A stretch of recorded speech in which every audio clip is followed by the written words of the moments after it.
असीं हिकिड़े नए लेक्चर सां गॾु वरी तव्हांजी ख़िदमत में हाज़िर आहियूं ऐं उन में अॼु असीं पढ़ंदासीं क्रिमिनल कोड्स पाकिस्तान में क्रिमिनल कोड्स जी क्लासिफिकेशन चैप्टर 2 आहे CRPC जो।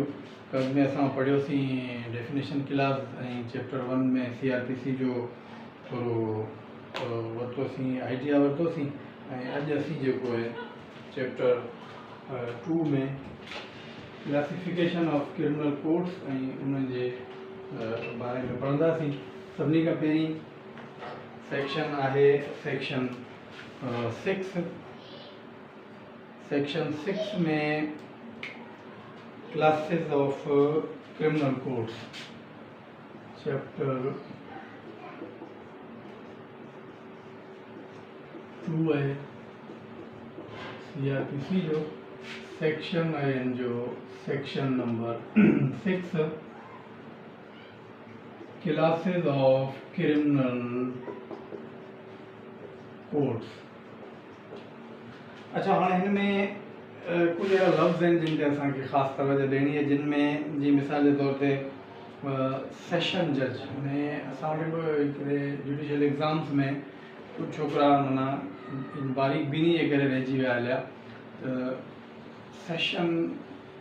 सेशन जज असीं आम ज़बान में चवंदा आहियूं। सेशन जज कोन थींदो, सेशन्स जज थींदो।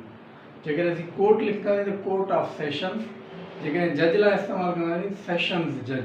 त अहिड़े तरीक़े सां इहे शयूं आहिनि, इन्हनि ते असांखे तवजह ॾियणी बारीक बीनी सां इन्हनि शयुनि खे। ऐं मेनली जेका क्लासिफिकेशन ईंदी उन में असां वटि सेक्शन 6 लिखे थो besides the High Court and the court constituted under any law other than this court. Besides the High Court माना क्लियर पियो आहे हाई कोर्ट त आहे ई आहे, हाई कोर्ट खां अलावा। ठीकु आहे, हाई कोर्ट हाणे असां वटि आमतौर ते माना इहो असांजो कॉन्सेप्ट आहे त हाई कोर्ट जेका आहे हिकिड़ी कॉन्स्टिट्यूशनल कोर्ट आहे ऐं उहे जेको आहे मेन फंक्शन उनजो इहो आहे त कॉन्स्टिट्यूशनल रिट्स इशू करे थी under article 199 of constitution of Pakistan. पर छा ही क्रिमिनल कोर्ट आहे या न, उन जो जवाब में इहो सेक्शन ही क्लियर करे पियो त बिसाइड्स द हाई कोर्ट माना high court as a criminal court act कंदी कॉन्स्टिट्यूशनल फंक्शन अलॻि है, क्रिमिनल कोर्ट हू आहे। And the court constituted under the law under any law other than this court माना हिन कोड खां सवाइ जी स्पेशल कोर्टूं असां वटि ठहंदियूं आहिनि, जंहिंमें ATA जूं कोर्टूं आहिनि जीअं एंटी टेररिज्म एक्ट या बैंकिंग कोर्ट्स आहिनि, उन खां अलावा लेबर कोर्ट्स आहिनि। इहे जेके साइड कोर्टूं जेके असां वटि कॉन्स्टिट्यूट थींदियूं आहिनि, उन्हनि कोर्टनि खां ऐं हाई कोर्ट खां अलावा जेके आहिनि उहे हिन सेक्शन जे मुताबिक़ 2 क्लासिफिकेशन्स आहिनि हिन जूं क्रिमिनल कोर्ट्स जूं। पर उन खां अॻे हिकिड़ी ॿी ॻाल्हि त हाई कोर्ट कॉन्स्टिट्यूशनल कोर्ट सां गॾु क्रिमिनल कोर्ट बि आहे। त हाणे हिते सवाल थिए थो हिकिड़ो ओरिजिनल जुरिस्डिक्शन हिकिड़ी हूंदी आहे कोर्टनि जी एपिलेट जुरिस्डिक्शन, हिकिड़ी हूंदी आहे रिविजनल जुरिस्डिक्शन। जीअं हाणे असां वटि आमतौर ते मजिस्ट्रेट कोर्टूं जेके आहिनि उन्हनि में उन्हनि खे ओरिजिनल जुरिस्डिक्शन आहे, अपीलेट या रिविजनल जुरिस्डिक्शन कोन्हे। माना उहो सिर्फ़ु ओरिजिनल साइड ते ट्रायल कोर्ट ई आहिनि, ट्रायल ई हलाए सघनि थियूं, अपील या रिविजन जो उन्हनि खे को बि इख्तियार न आहे। अहिड़े ई तरीक़े सां जेकॾहिं असीं अची वेंदासीं सेशन्स कोर्टनि जे हवाले सां त सेशन कोर्टनि खे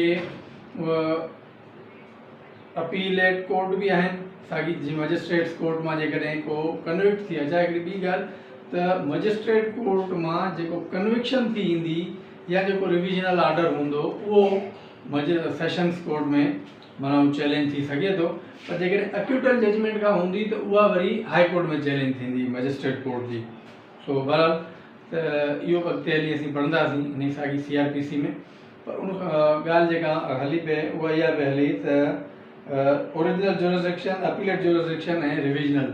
सो उनमें सेशन कोर्ट अपीलेट जुरिस्डिक्शन बाय रिविजनल बि आहे ऐं किथे किथे जेको ओरिजिनल जुरिस्डिक्शन हुनजी आहे, जीअं मर्डर ट्रायल वग़ैरह या अटेम्प्ट टू मर्डर केसिस जेके आहिनि उहे इन कोर्ट में हलाए सघजनि था। हाई कोर्ट जेका आहे, हाई कोर्ट आमतौर ते सेक्शन है हिकिड़ो 526 CRPC।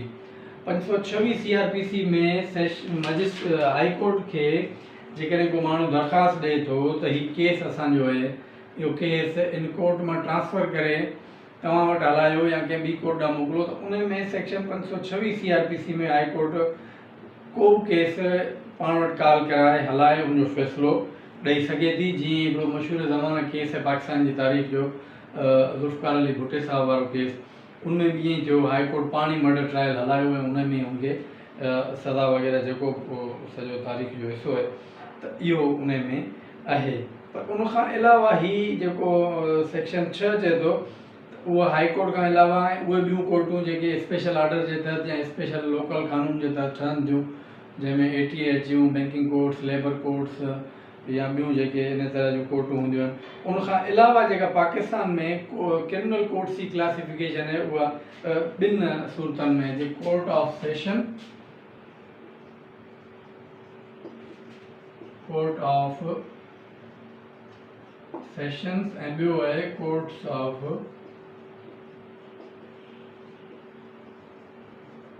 Magistrates. Courts of sessions, courts of magistrates, इहे ॿ असांजी जेका क्रिमिनल कोर्ट्स जी क्लासिफिकेशन आहे उन में इहे ॿ माना असां वटि सेक्शन 6 आहे। पर उन में फर्दर वरी सब सेक्शन चए थो त मजिस्ट्रेट्स कोर्टूं जेके आहिनि, मजिस्ट्रेट जूं कोर्टूं जेके आहिनि उहो 3 सेक्शंस में डिवाइडेड आहिनि। हिकिड़ो first class magistrate, second class magistrate ऐं थर्ड क्लास मजिस्ट्रेट।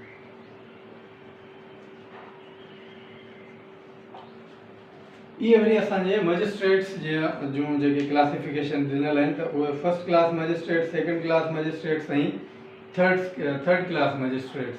पोइ उनखां पोइ वरी हिकिड़ो ॿियो सेक्शन बि आहे बेंचिस ऑफ मजिस्ट्रेट। उहो कंहिं ज़माने में बेंचिस ऑफ मजिस्ट्रेट्स जो छाकाणि त हींअर हिन वक़्तु असांजे तक़रीबन पूरे सिंध में, पूरे पाकिस्तान में मजिस्ट्रेट्स जेके आहिनि उहे फर्स्ट क्लास मजिस्ट्रेट्स लिखिया वञनि था। सेकंड ऐं थर्ड वारो ऑप्शन ख़तमु करे छॾियो आहे। अॻु में ईअं थींदो हो कंहिं ज़माने में जॾहिं एग्ज़ीक्यूटिव ऐं जुडिशरी जेका हुई उहा एग्ज़ीक्यूटिव जो हिसो हुई त उन में इहो हूंदो हो जो मुख़्तियारकार या AC या SDM हूंदा हुआ, सब डिविज़नल मजिस्ट्रेट हूंदा हुआ। उहे जेके हूंदा हुआ उहे फर्स्ट क्लास हूंदा हुआ, सेकंड क्लास हूंदा हुआ। पोइ वरी मजिस्ट्रेट या जॾहिं ईअं थींदो हो मजिस्ट्रेट को अपॉइंट थींदो हो सेकंड क्लास या फर्स्ट क्लास, थर्ड क्लास, त पोइ जीअं सीनियर थींदो हो त उनखे वरी अपग्रेड करे सेकंड क्लास या वरी सीनियर थींदो हो त पोइ फर्स्ट क्लास। पोइ उन ज़माने में जॾहिं 2 मजिस्ट्रेट बेंचूं उन जे करे ठहंदियूं जो हिकिड़ो फर्स्ट क्लास जेके मजिस्ट्रेट जा पावर आहिनि उहो सेकंड क्लास मजिस्ट्रेट यूज़ कोन करे सघंदो हो। उन लाइ उहे हिकिड़ी बेंच ठाहींदा हुआ, प्रोविंशियल गवर्नमेंट जी अथॉरिटी आहे बेंच ठाहींदी हुई। उन बेंच में उहो फर्स्ट क्लास, उहा बेंच जेका हूंदी हुई उहा फर्स्ट क्लास मजिस्ट्रेट जा पावर इस्तेमालु करे सघंदी हुई। त इहो उन हवाले सां इहे 2 असां वटि जेके क्रिमिनल कोर्ट्स जी जेका जेको क्लासिफिकेशन आहे उन में इहे 2 असांजो मेन कोर्टूं आहिनि। उनखां पोइ अॻियां वरी इहे अची थियूं वञनि मजिस्ट्रेट्स जूं जेके 3 उन में अची थियूं वञनि। पोइ हिकिड़ो वरी फ़र्क़ु हिकिड़ो जेको असां वटि आमतौर ते हलियो जुडिशियल मजिस्ट्रेट ऐं एग्ज़ीक्यूटिव मजिस्ट्रेट। एग्ज़ीक्यूटिव मजिस्ट्रेट उहो जेके AC या DC या इहे जेके हूंदा हुआ फर्स्ट क्लास या सेकंड क्लास, पोइ उन्हनि खे एग्ज़ीक्यूटिव जा पावर, एग्ज़ीक्यूटिव ऐं जुडिशरी गॾु हूंदी हुई। हाणे थियो ईअं जो CRPC में उहो प्रैक्टिकली उहे शयूं एग्ज़ीक्यूटिव ऐं जुडिशरी जुदा जुदा थी वञनि, पर CRPC में अञा ताईं उन्हनि शयुनि जो गॾियल हिकिड़ो हले पियो। ऐं उनखां अलावा special magistrates provincial government appoint कंदी अदर देन मजिस्ट्रेट जेके कमु कनि पिया ऑलरेडी। उन खां अलावा उन में स्पेशल मजिस्ट्रेट्स में जेके जीअं असांजे वटि माना इलेक्शन में उस्तादनि खे या ॿिया जेके डिपार्टमेंट जा मुलाज़िम वग़ैरह जेके प्रिज़ाइडिंग ऑफिसर अपॉइंट थींदा आहिनि उन्हनि खे पोइ स्पेशल पावर मजिस्ट्रेट या डेलीगेट थींदा आहिनि। उहे हिकिड़े लाइ ॾींहं लाइ 2 ॾींहंनि लाइ स्पेशल मजिस्ट्रेट्स ठहिराए वेंदा आहिनि, उन्हनि खे उहे डेलीगेट थियल हूंदा आहिनि पावर। या इन खां अलावा प्राइस कंट्रोल जे हवाले सां हिकिड़ा माना मुक़ररु थींदा आहिनि, पोइ मुख़्तियार कार खे गवर्नमेंट करे या कंहिं ॿी अथॉरिटी खे या एग्ज़ीक्यूटिव मां को माण्हू थिए त उहे हिकिड़ा स्पेशल मजिस्ट्रेट्स जे तौर ते थींदा आहिनि। पर प्रोविंशियल गवर्नमेंट जो इहो पावर आहे। उनखां अलावा असां वटि हाणे हिन वक़्तु फर्स्ट क्लास मजिस्ट्रेट जी कोर्ट्स ई एग्ज़िस्ट कनि थियूं ऐं उहे असां वटि आहिनि जुडिशियल मजिस्ट्रेट जे नाले सां। कोर्ट ऑफ सिविल जज ऐं जुडिशियल मजिस्ट्रेट तक़रीबन सिंध में तव्हां सभिनी जिन में हूंदियूं। अच्छा, उनखां पोइ अॻिते हिन में सेशन सेक्शन 7 है सेशंस डिवीजन एंड डिस्ट्रिक्ट। अच्छा, सेशंस डिवीजन ऐं डिस्ट्रिक्ट। अच्छा, डिस्ट्रिक्ट पाण वटि आमतौर ते एग्ज़ीक्यूटिव में जेको माना निज़ाम आहे या ढांचो आहे उन में इहो आहे त प्रोविंशियल गवर्नमेंट आहे, उनखां पोइ डिवीजन्स आहिनि, उनखां पोइ डिस्ट्रिक्ट आहिनि, डिस्ट्रिक्ट खां पोइ तहसील आहिनि, तहसील खां पोइ सब तहसील या यूनियन काउंसिल। इहो हिकिड़ो पूरो एग्ज़ीक्यूटिव जो सिस्टम आहे। पर हिते असां वटि जेको जुडिशरी में जेको सिस्टम आहे उहो इन खां थोरो मुख़्तलिफ़ आहे। उन में सेशंस डिवीजन हूंदियूं आहिनि। सेशन डिवीजन हिकिड़े ज़िले ते बि ठही सघे थी, हिकु खां ॿ ज़िला, 3 ज़िला, 4 ज़िला गॾाए बि ठाहे। उहो जंहिं ज़िले जे डिस्ट्रिक्ट जे हवाले सां जेतिरा क्रिमिनल केसिस वग़ैरह या उहो जेको कम जो बार हूंदो उन हवाले सां उहो माना हिकिड़ी कोर्ट या 2 कोर्टूं हिकिड़े ज़िले में 2 सेशन डिवीजन ठही सघनि थियूं। 2 खां वधीक ज़िलनि में हिकिड़ी सेशन डिवीजन बि ठही सघे थी। इहो प्रोविंशियल गवर्नमेंट जो। बाक़ी डिस्ट्रिक्ट जो लफ़्ज़ जेको जेकॾहिं जीअं असां वटि डिस्ट्रिक्ट एंड सेशंस जज सॼो वेंदो आहे, त डिस्ट्रिक्ट जेको आहे उहो सिविल कैपेसिटी में अचे थो। जीअं सिविल केसिस वग़ैरह हूंदा आहिनि उन में उहो डिस्ट्रिक्ट जज खे एम्पावर कयो वियो। बाक़ी सेशंस डिवीजन क्रिमिनल साइड ते सेशन डिवीजन हल्दी है। उनमें इहो आहे each province shall consist of sessions division and every session division shall for the purpose of this code be a district or consist of district. माना हिकु या हिकु खां वधीक ज़िलनि में हिकिड़ी सेशन डिवीजन ठही सघे थी या हिकिड़े ज़िले में 2 सेशन डिवीजनूं पोइ उनमें सब डिवीजन जे तौर ते इस्तेमालु करे सघिजे थो। पर आम तौर ते असां वटि सिंध में या पूरे पाकिस्तान में तक़रीबन गवर्नमेंट छा कंदी आहे जो हिकिड़े ज़िले ते खे हिकिड़ी सेशन डिवीजन डिक्लेयर करे छॾंदी आहे, त पोइ उन सां इहो जो इशू घणा जेको कोन थींदा आहिनि। उनखां पोइ अचे थो कोर्ट ऑफ सेशन। अच्छा, हाणे कोर्ट ऑफ सेशन वरी जेका हूंदी उहा जीअं मजिस्ट्रेट कोर्टूं असां वटि माना 10 हुनमें क्लासिस में आहिनि, ईअं ई वरी सेशन डिवीजन में सेशन जज हिकिड़ो ई हूंदो। सेशन डिवीजन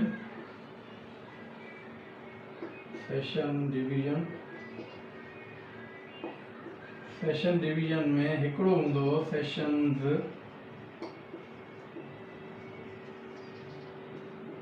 जज। अच्छा, जेकॾहिं उन डिवीजन में कमु थोरो वधीक आहे, एक्स्ट्रा आहे, हिकिड़े सेशन जज खां कमु जो बार वधीक आहे, त उते प्रोविंशियल गवर्नमेंट खे इहो इख्तियार आहे त एडिशनल सेशन जज ऐं असिस्टेंट सेशन जज बि मुक़ररु करे सघे थी। जीअं आमतौर ते असां वटि हिते सिंध में पाण वटि सीनियर सिविल जज जेको हूंदो आहे उहो असिस्टेंट सेशन जज पिणु हूंदो आहे ऐं एडिशनल डिस्ट्रिक्ट एंड सेशन जज जी हिकिड़ी अलॻि सां पोस्ट हूंदी आहे। एडिशनल माना गॾु हुन सां गॾिजी कमु करण वारो इज़ाफ़ी माण्हू, असिस्टेंट माना हुनजो मातल सेशन डिवीजन। हाणे त इहो सुवाल बि पैदा थियो त छा एडिशनल सेशन जज ऐं सेशन जज जा पावर इक्वल आहिनि या न, या को फ़र्क़ु आहे। हिते तव्हां आमतौर ते पाण ॾिठो हूंदो त सेशंस जज जो हिकिड़ो पंहिंजो प्रोटोकॉल आहे, हुनजो हिकिड़ो पंहिंजी अथॉरिटी आहे, पर उहो सिर्फ़ु एडमिनिस्ट्रेटिव लिहाज़ सां। जेकॾहिं जुडिशियल फंक्शन में असीं ॾिसूं त एडिशनल सेशन जज ऐं सेशन जज खे साॻिया पावर आहिनि। साॻियो हू 302 जा केस मजिस्ट्रेट पंहिंजो एडिशनल सेशन जज बि ट्रायल करे सघे थो ऐं उन में सेशन जज बि करे सघे थो। जुडिशली हिसाब सां उन्हनि खे इक्वल पावर आहिनि। बाक़ी एडमिनिस्ट्रेटिव लिहाज़ सां सेशन जज जा पंहिंजा हिकिड़ा अलॻि सां पावर आहिनि। बाक़ी असिस्टेंट सेशन जज जेको आहे उहो मातहत हूंदो आहे।